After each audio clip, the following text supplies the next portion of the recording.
Some people skip over the book of Deuteronomy when reading through the Bible. What a mistake that is, and why one Bible scholar says that it is the most important book in the whole Old Testament, and it explains the entire Bible. It's made up of the parting words of Moses to a new generation of Israelites in which he describes their covenant with God.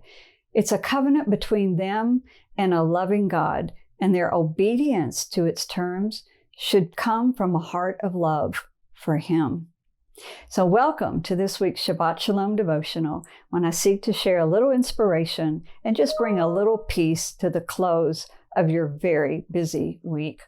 This week's Torah portion, we're beginning the book of Deuteronomy, chapter 1, verse 1 through chapter 3, verse 22.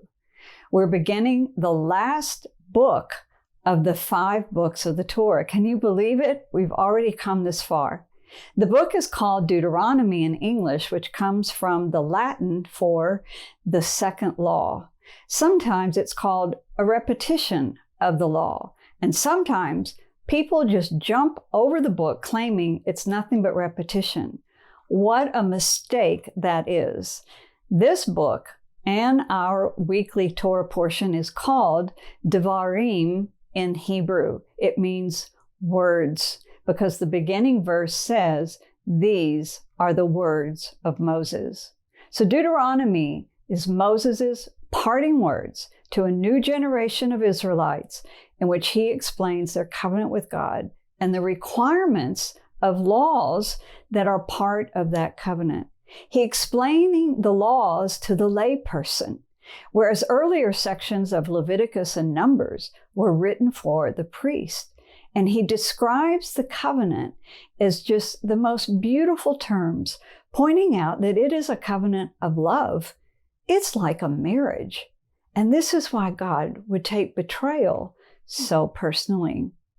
50 years ago, a biblical scholar named Samuel Schultz wrote a classic exposition on the book of Deuteronomy, and he titled his book, Deuteronomy, the Gospel of Love.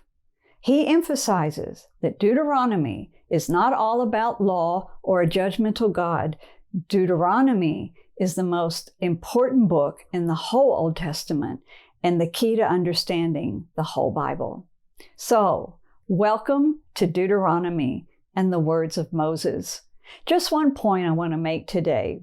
Do you remember back in our story about Moses and the Exodus, and when God commissioned Moses to go to Pharaoh and speak to him to let God's people go?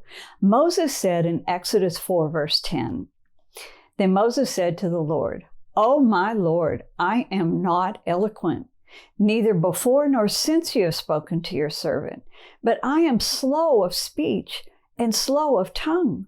So the Lord said to him, 'Who has made man's mouth, or who makes the mute, the deaf, the seeing, or the blind? Have not I the Lord?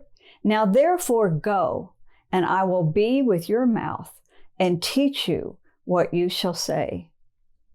The man that thought he could not speak well is most known 3,000 years later for his words.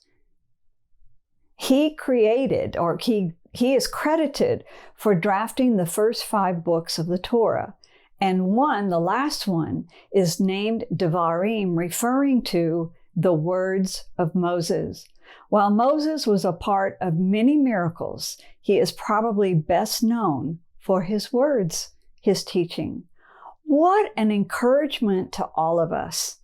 If God has called you to do something and you feel inadequately gifted or prepared, know that He is more than able to both gift you and train you up in that gift, that you can fulfill the calling of God on your life, just like Moses did. With that, I wish you Shabbat Shalom.